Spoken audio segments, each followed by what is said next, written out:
Hello, chismosas y chismosos, and welcome back to Bay Area Housewife of True Crime, where I like to tell the stories of the real cucuys and lloronas of the world. We are at part 5 of the Dr. Teleka Patrick case. As a reminder, topics may be triggering. Viewer and listener discretion is very strongly advised. The people mentioned are innocent until proven guilty in court. With all that being said, grab your hot Cheetos and let's dive back into the case, and I believe this will be the last part.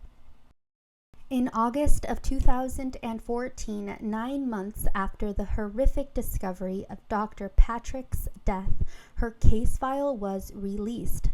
Police records detailed that Dr. Patrick's colleague and fellow medical resident, the one who gave her the ride to the hotel that night, told police that her voice was high-pitched and her eyes rapidly blinked. She also told him that she planned to meet a man at the hotel and asked him not to attend the morning prayer group at the hospital and asked him if he believed in demons. He also indicated that Dr. Patrick seemed confused. The newly released records also showed that the hotel employee and driver told police that Dr. Patrick told him not to tell anyone we did this. That is a quote, when he gave her a ride back to the hospital.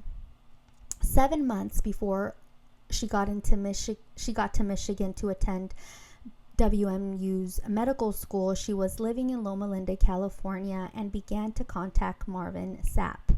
She told WMU's staff that she wanted to attend this particular medical school to be close to her fiance. On July 10th of 2013, she flagged down a Kalamazoo public safety officer and frantically told him that someone was after her.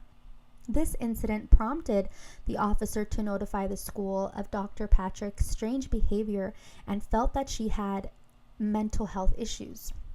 This communication worried and caused enough alarm that the school asked Dr. Patrick to take a drug test, which came back completely clean. On December 9th of 2013, police interviewed Marvin Sapp after they learned about the restraining order he had against Dr. Patrick. Marvin gave police a thumb drive that contained 490 pages of one-sided communication on behalf of Dr. Patrick. Upon the search of Dr. Patrick's phone, they found messages that included texts where she said that a large animal hit her car and that it was her belief that Marvin Sapp had possessed the animal and commanded it to attack and strike her car. When questioned by police, her brother Matthias told them that no one in her family knew the depth her mental health struggles and that she told them that Marvin was going to be her husband. When questioned by police, her mom Irene said that she believed Marvin had something to do with her eldest daughter's vanishing. When questioned by police, her sister Tanisha told officers that she did not believe her sister's stories about her imagined fiancé Marvin, and unless she saw things for herself, she would not believe otherwise. The records also revealed a receipt from the repair shop found in her car that she had signed. The receipt indicated that her car was deemed unsafe to drive and had a nail in her tire. Dr. Patrick's car keys were still in her pocket when her body was discovered. Dr. Patrick's death was ruled as an accidental drowning with no signs of foul play. The toxicology report came out in August of 2014 and revealed nothing substantial nor anything out of the ordinary. Dr. Patrick had no illicit drugs or alcohol in her system at the time of her death. A year after her death, Dr. Patrick's mom Irene did an interview with the Kalamazoo Gazette. The grieving mother, who was and is living any mother's worst nightmare, shared pictures, certificates, degrees, accolades, and various precious mementos that adorned her home in Florida. Mrs. Irene said, quote, "It's just a void, difficult to fill. She was just ready to live and serve. What a loss," end quote. Mr. Matthias and Mrs. Irene Patrick have been comforted by the thousands of letters, cards, and messages they have received from people who have been touched by their daughter's life. Quote, it puts a smile on my face that someone deeply cares. It's touching. It's so touching and warm, Miss Irene said about the condolences.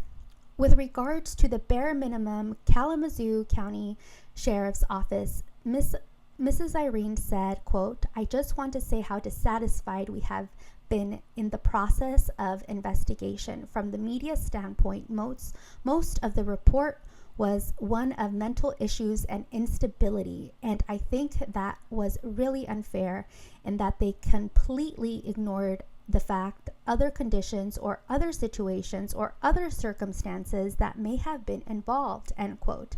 And I completely agree with that statement, as it is 1000% true.